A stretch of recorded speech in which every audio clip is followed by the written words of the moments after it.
kind of difficult to get used to. You're so spread out.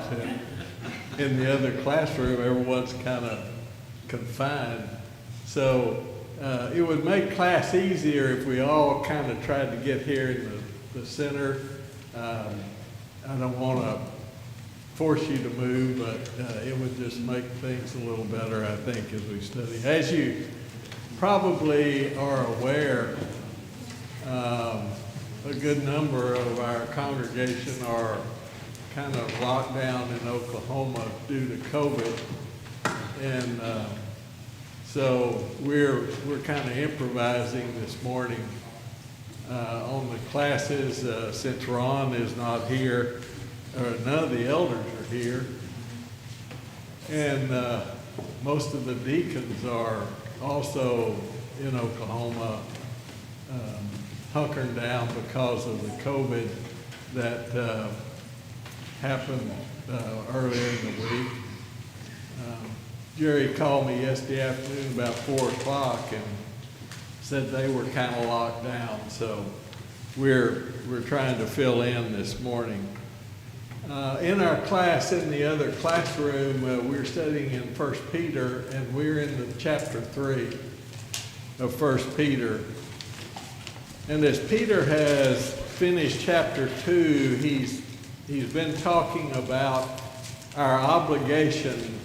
If you go back and look at chapter 1, Peter has talked about our salvation, that we've not been redeemed with corruptible things like gold and silver and some of the more insignificant things. But he says we've been redeemed by the blood of Christ. And then in chapter 2, he kind of he begins to make application of how we conduct ourselves as those who've been redeemed, by those who have taken advantage of the price that Christ paid for the forgiveness of our sin. And so as he comes to the latter part of that chapter, he's talked about our obligation to the government, to kings and governors and all of those dignitaries, because he says that we have an obligation to those. He doesn't talk anything about what kind of government, what form of government we find ourselves under. He says whatever it is, you have an obligation to it because God's the one that set it up. God is the one that is in control of it. And therefore, you need to submit yourself to those that have authority in those governments. Now, he doesn't talk anything about whether or not we agree with it, whether or not we like all of them or anything. He just says as Christians, we have an obligation. Now, we have to kind of understand that when Peter was writing this, the Romans were in control. It was not a very nice form of government. I don't think any of us would have liked to have lived under the Roman rule. But the point is that as a Christian, keep in mind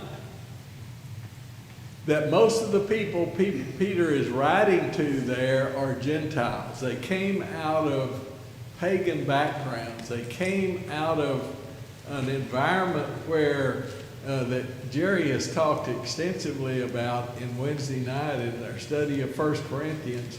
And if you've been paying attention to that study, that's the kind of environment that a lot of these first century Christians came out of. And so they were not used to some of the things that we find about Christians in the gospel, that all are equal, that there's no distinction between male, female, bond or free, Jew or Greek. We're all one in Christ. And so what Peter is saying, as a Christian, here's what your obligations are to the government. In chapter 3, he's going to begin to talk about our obligations more to one another, more to each other. and how we conduct ourselves in all of those areas. And we must keep in mind that when he's talking about the society in which they live, he is saying, as a Christian, you can't come to the realization that you're no longer under sin. You're no longer not equal to each other.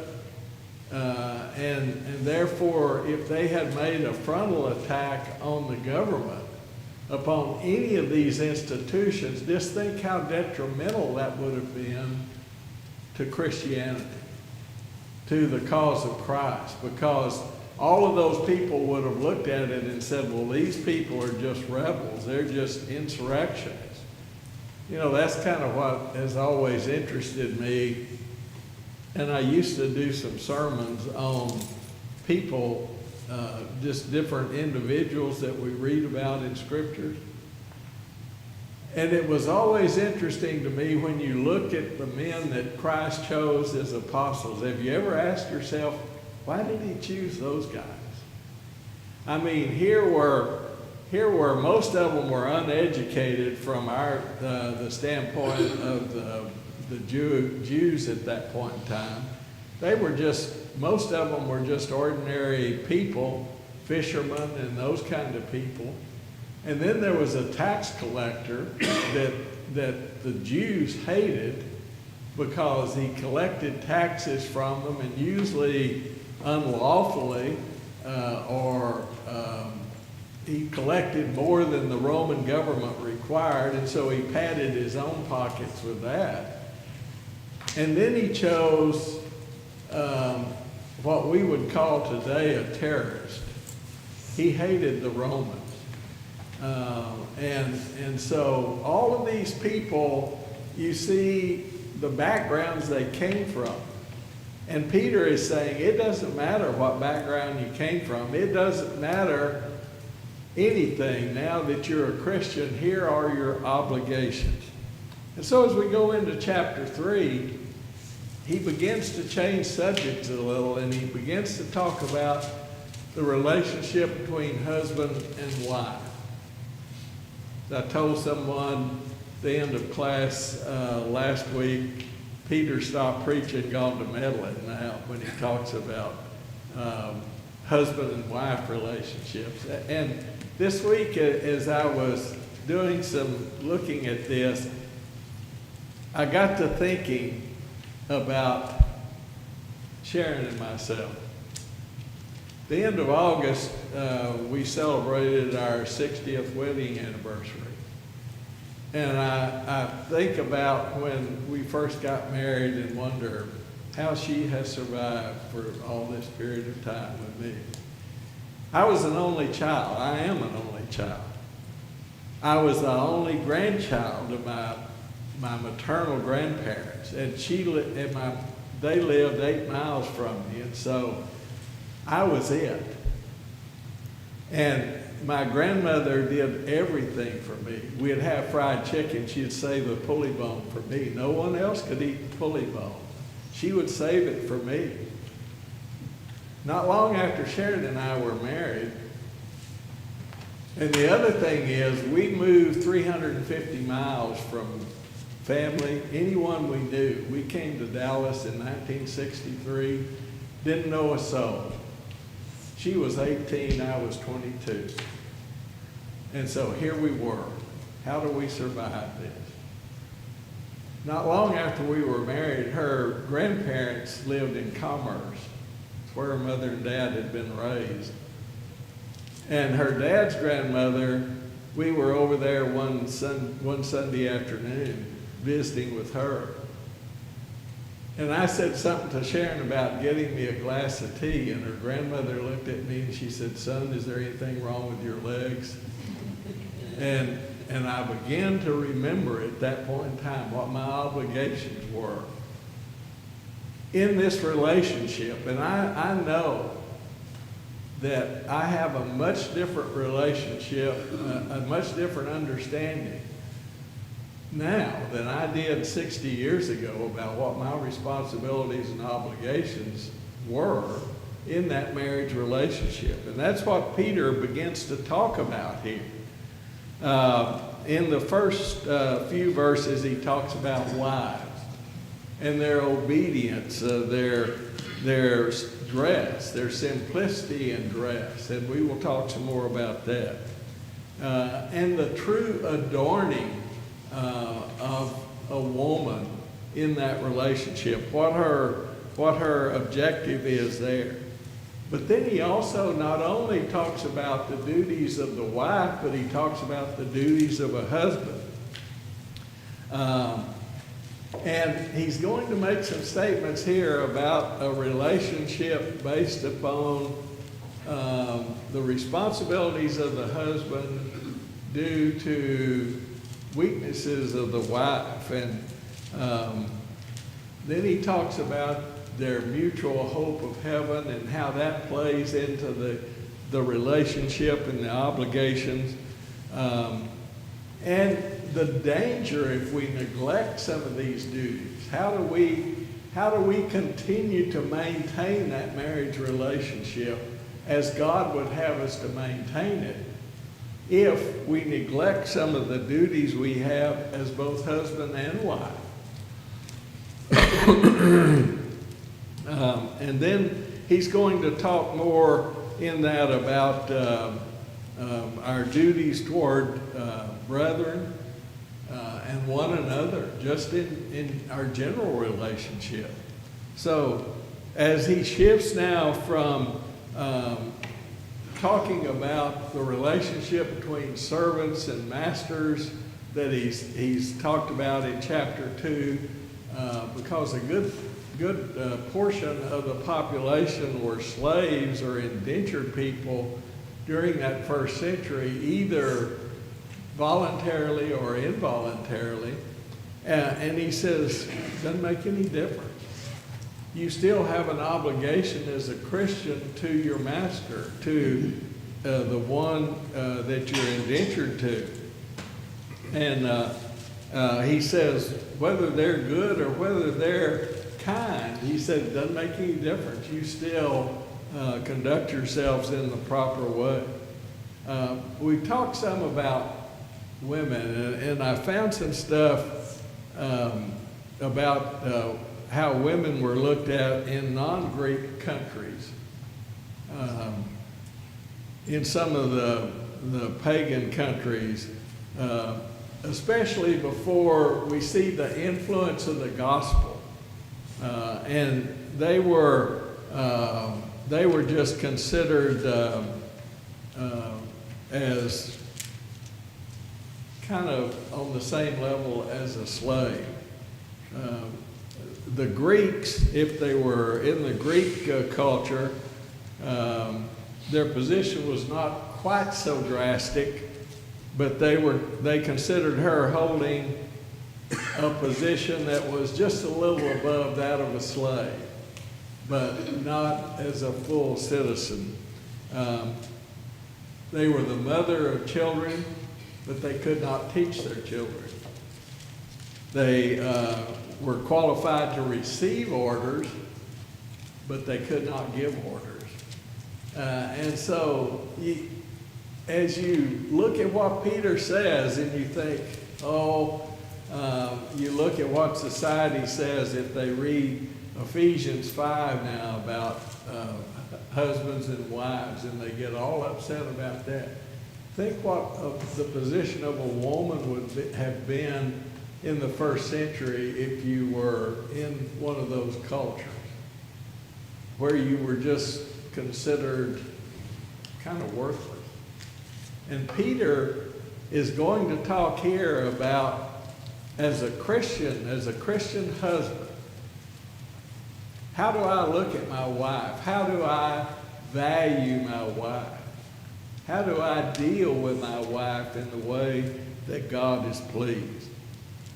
And so as the influence of the gospel began to be exercised more and more, as it began to influence society more and more, you see that it wasn't an attack on the institution of slavery directly, that Christians made, but it was through the influence of the life that those Christians lived.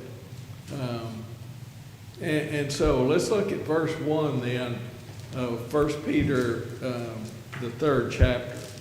Anyone have any comments? And if you do, please speak up, because as my wife has told you, I don't hear too well. So I hear my own voice pretty well, but I don't hear anyone else.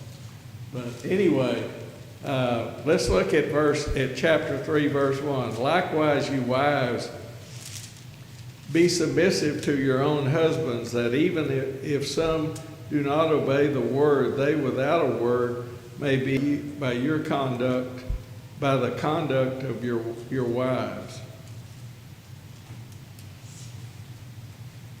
Peter says the wife is to be submissive to the husband. Now, that doesn't mean that she becomes their footstool, that she becomes just someone for them to order around. I dealt with a couple when I preached one time that was kind of the attitude he had toward his wife. And I don't know how many times they were over at the house and we visited on that subject, but it's just something, his attitude was more, I'm the king of the castle, and so everyone does how I want it done. And my point to them was, just think about how you want to be treated. How would you like to be treated? And if you treat everyone the way you would like to be treated, if you treat your wife the way you would like your wife to treat you, then a lot of those problems disappear. And he says, wives likewise. I think what Peter is saying here, if you go back and look at the end of chapter 2, and he talks about the responsibility of slaves to their masters and how they conduct themselves relative to their servitude, even though the master may be not a good master, maybe a harsh master, as opposed to one who is more gentle or good master. He says it doesn't make any difference. You still have a responsibility. And so when Peter says wives likewise, he's talking about, like I've been telling you relative to slaves and master relationship, you have an obligation relative to your marriage relationship. He says wives are to submit to their own husband. The word own in the context here, Peter, you think about women who became a Christian and they had husbands who were not Christians. And I think that's a lot of what Peter deals with here in this 3rd chapter, is those who are in a marriage where one is a Christian, the other is not. But if the woman became a Christian and the husband was not a Christian, in this environment, she might be tempted to just despise her husband, to not pay any attention, and exhibit more or less contempt for their husband because he wasn't a Christian, and to forego a lot of the obligations that the wife has to the husband because he was not a Christian. And Peter is saying that would be a disastrous position to take. That would be something, if the wives did that, that would be disastrous for the gospel, for the church. But it would have been a disaster for the family society in general during that period of time, because that was the case with a lot of families.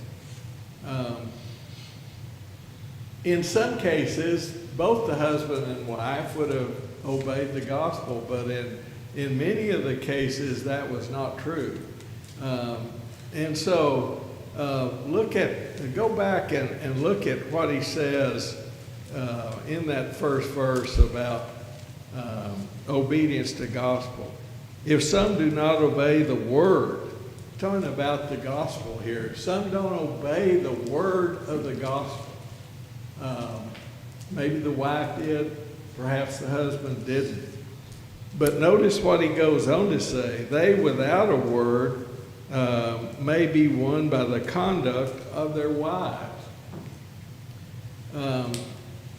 When he says that second word there, not talking about the gospel. He's talking about, he's saying to the wife, stop nagging. Stop harassing him about not obeying the gospel. You can have more effect on his obedience to the gospel by your conduct, by the way you present yourself, the way you dress, the way you adorn yourself. And he's going to talk about that in the next verses. But don't keep nagging him about not being a Christian, because what effect is that going to have on him? It's going to drive him away, and it's going to keep pushing him away. And so when Peter says the word is what will lead him to the gospel, not your word, that's kind of the way I think what Peter is saying. You aren't going to nag him enough that he's eventually going to obey the gospel. And even if he does, what good does it do? If he just did it to get you to shut up, then it doesn't mean much to him. And so he says, just conduct yourself in the proper way, and he will recognize that. And that may be the way you win him to the gospel, is by the way you conduct yourself, the way you present yourself. Look at verse 2. When they observe your chaste conduct accompanied by fear. When they observe your chaste conduct. The word observe there deals with the idea of looking intently into something, scrutinizing something, being aware of something. And so the husband is watching the wife. And this could be the other way around. It could be the husband's conduct and the wife is watching the husband. But what Peter is dealing with here is the wife that has obeyed the gospel and the husband that has not. And so he says the husband will observe. He will see your conduct. He will see how you present yourself. And he says, your chaste conduct accompanied by fear. Fear here isn't talking about cowering, afraid something's going to happen. It's talking about reverence. When we talk about fearing God, we're talking about reverence to God. Assigning to God the awe and the respect that is due him because he is God. And to me, Peter is saying that if the wife conducts herself properly, the husband who is not a Christian will see that conduct and be influenced by that conduct very possibly to the point of obeying the gospel, because he understands that the wife is showing the respect and the reverence and the proper attitude toward that marriage relationship, even though the husband is not a Christian. Comments? Questions? Don't tell me I explained it that well. All right. Verses 3 and 4 then. It says, do not let your beauty be that outward adorning of arranging the hair, of wearing gold, or of putting on fine apparel, but let it be the hidden person of the heart with an incorruptible ornament of a gentle and quiet spirit, which is very precious in the sight of God.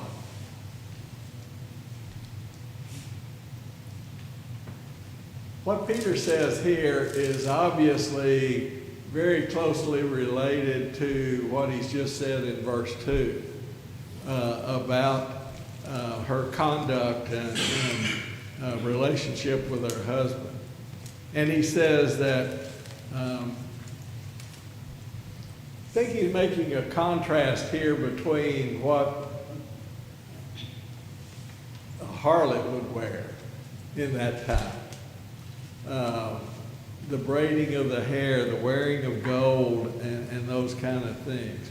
But he says, don't think that your outward appearance like that is going to win your husband. What is going to win your husband is the inward conduct. In other words, how you are inside, what's inside of you. Now, understand, I think if you took a survey this morning, that most of the women have earrings on, some gold of some kind on. You're dressed very nicely, which is appropriate.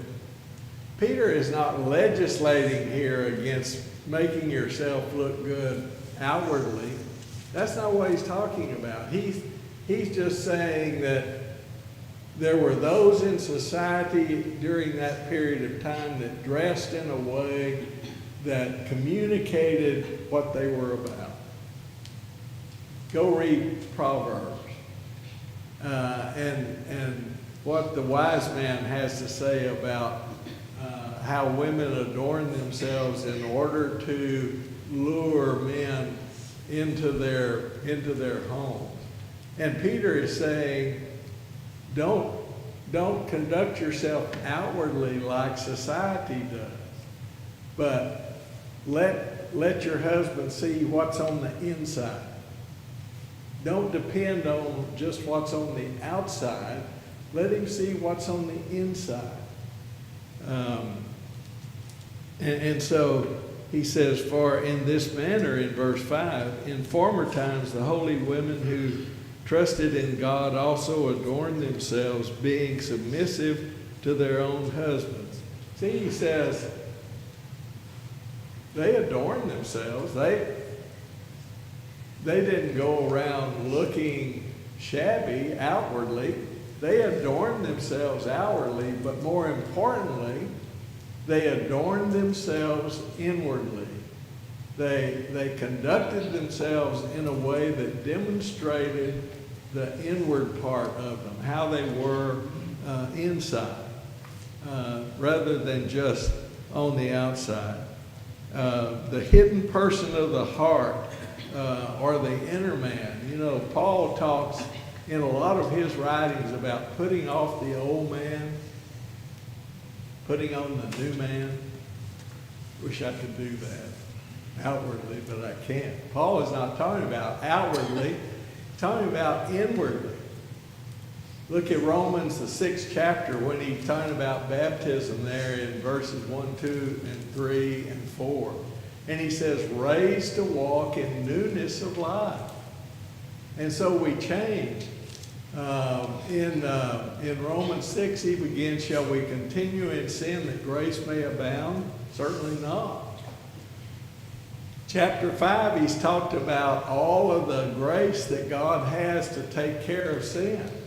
And the obvious conclusion would be, well, if God has all this grace, let's just give him a lot of opportunity. Let's just continue in sin. Paul says it's not the case. How shall we who have died to sin, where do we die to sin?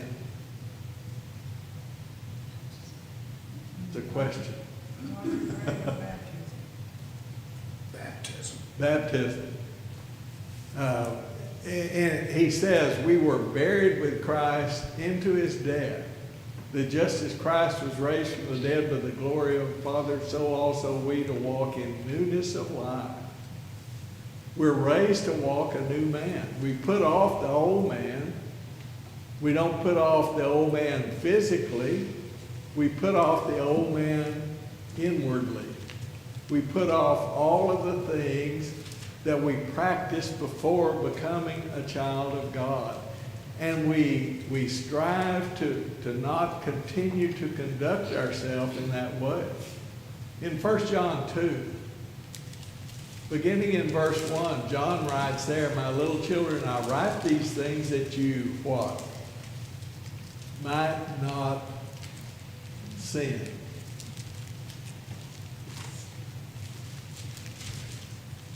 After you became a Christian, have you ever sinned? Certainly, all of us have. But then John goes on to say, but if we do sin, if after becoming a child of God, you do something that is contrary to God's word, he said, if we do sin, we have an advocate with the Father, Jesus Christ the righteous. And go back to chapter 1 and verse 9. If we confess our sins, he's faithful and just to forgive us. Isn't that a wonderful thought? That ought to be something that is very comforting to us. And Peter is talking about here that inward person.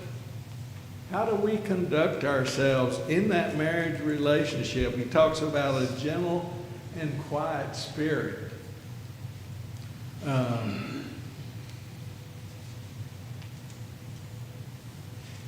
He's talking about someone that is not characterized by self-will, by envy, by pride, by a lot of those kind of things. We can all have that problem. But he says the wife is going to have more influence on her non-Christian husband and have a better chance of leading him to Christ if she demonstrates this gentle and quiet spirit. There's a word here. Look at the end of verse 4. He says, which is very precious in the sight of God. He says, with the incorruptible ornament of a gentle and quiet spirit. You want to know how to adorn yourself? Peter says, here's the ornament you put on. And that is a gentle and a quiet spirit. And he says that's very precious in the sight of God. That word precious there is used to describe the value of the ointment, you remember, that was placed on Jesus by Mary. And so in verse 5 then, in this manner in former times the holy women who trusted in God also adorned themselves, being submissive to their own husbands. So Sarah obeyed Abraham, calling him Lord, whose daughter you are, as long as you do good and are not afraid with any terror.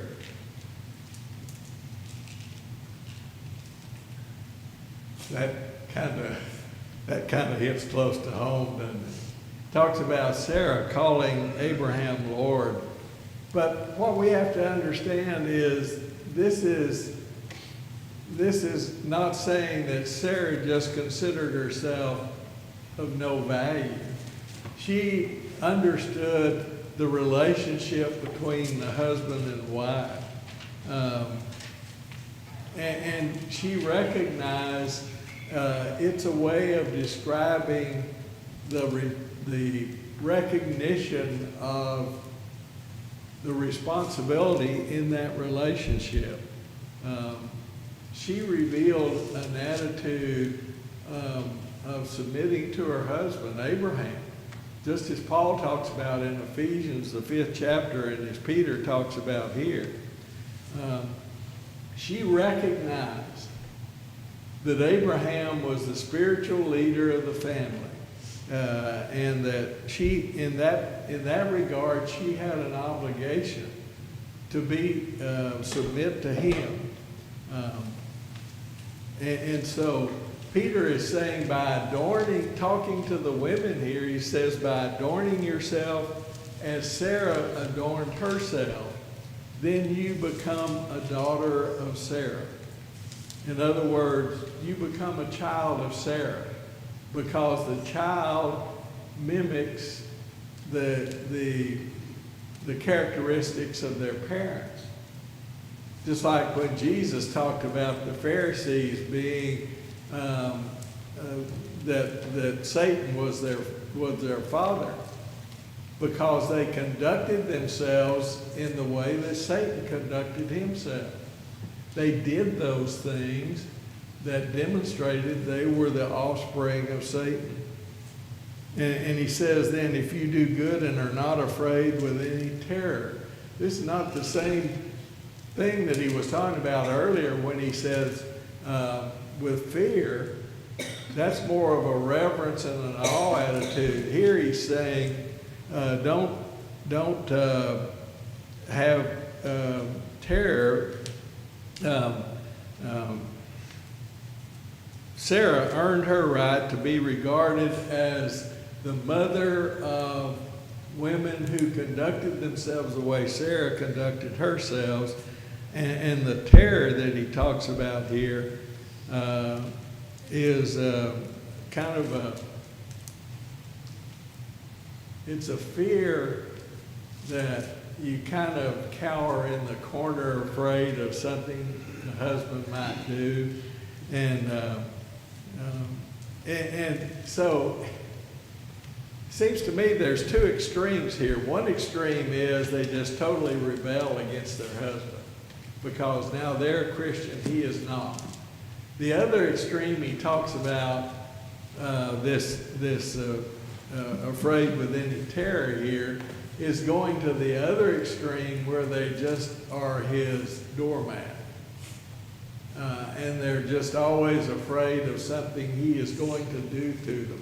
Just like he says in chapter 2 relative to slaves and masters, he says, it doesn't matter if the master is not a good master. You still conduct yourself properly. You still perform your duties. You still do what the master wants you to do. Whether he is watching or whether he isn't. Whether he's good or bad. You don't have the right to make that distinction. And so you just continue to conduct yourself in the proper way. Comments? Questions? Can't be explaining it that well. Peter just says, you do good. Here's the bottom line. You just do good in that relationship. You do the things that are proper. You conduct yourself in the proper way. And when you do that, God is going to be pleased. That relationship will flourish. And who knows what effect you may have on the unbelieving husband. Now, turn back to 1 Peter. And in verse 7 then, here's where it gets touchy. Verse 7 he says, likewise you husbands dwell with them with understanding, giving honor to the wife as to the weaker vessel and as being heirs together in the grace of life, that your prayers may not be hindered. So it's not a one-sided thing, Virginia. What? Can you hear me? Yes. What is meant by the weaker vessel? Okay. Surely it's not talking about, is it talking about physicality? I mean, is it?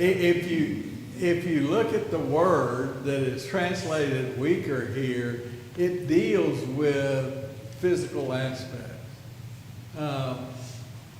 I think of it in this way. That is probably true in general. It's not always true, but it's true in general that women physically are weaker than men. You know, I read a lot of things that is going on now with transgender athletes and all of that, and the fear of a lot of parents about if you begin to allow transgender males to participate in women's athletes, there's going to be people that get hurt, and there's been some evidence of that already. Because physically, they tend to be just stronger. I think about my two grandsons. They're getting ready to be 16 and 18. They're both over 6 feet tall, can lift 300 or 400 pounds, and I think I would hate for my daughter to play football against one of them, because it would be disastrous. But here's the point. I think about it this way.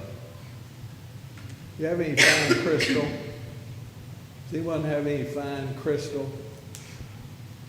It's very delicate, isn't it? Do you handle it like you would just an old drinking cup? No. You handle it with care because you understand the fragility of it. You understand how easily it can be damaged. And to me, we can say, well, I don't think he's talking about physical weakness here. So what? I think what Peter is talking about is, husbands, here's your responsibility toward your wife. She is a precious individual. Go back to that. I want to look at something here. Verse 7 of 1 Peter 3.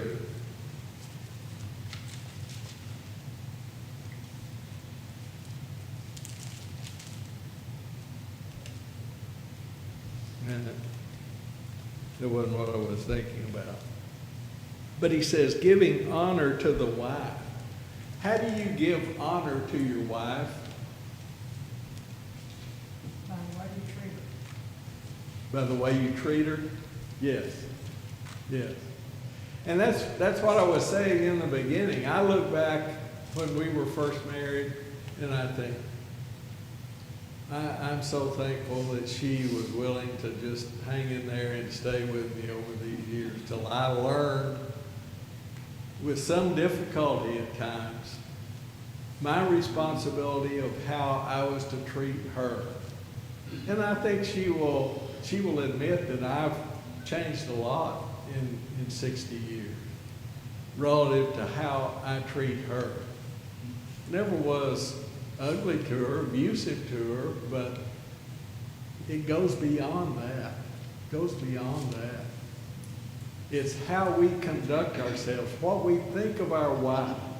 Do you consider your wife something that is valuable, that is precious, that is something that needs to be cared for and protected?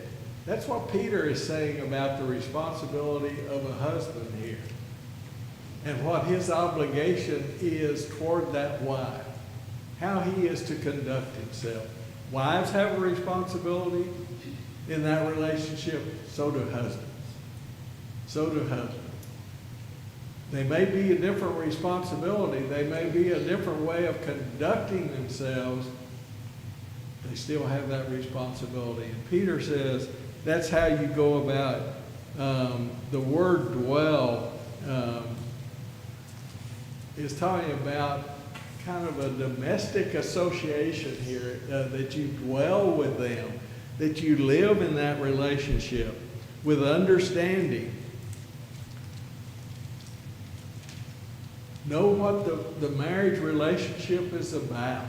Know what God expects of that relationship. God tells us what he expects of that relationship. It is one that he has set down from the beginning. Man shall leave his father and mother and be joined to his wife. He hadn't changed that attitude since, and that was some 6,000 years ago. He hasn't changed. And so God has set down certain regulations, certain requirements for that relationship. And he expects us as Christians to understand that relationship and to conduct ourselves properly in that relationship. He says, notice what he says there in verse 7. He says, likewise, husbands, dwell with them with understanding, giving honor. Word giving there is an interesting word in that it's the only time in the New Testament that it is used.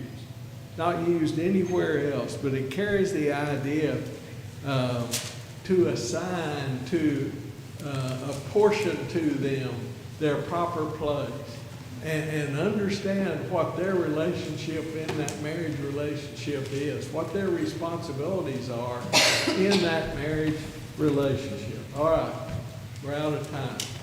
So we will pick up at verse 8 then. For those in the First Peter class, we'll pick up at verse 8 then next Lord's Day. The rest of you can go wherever you want.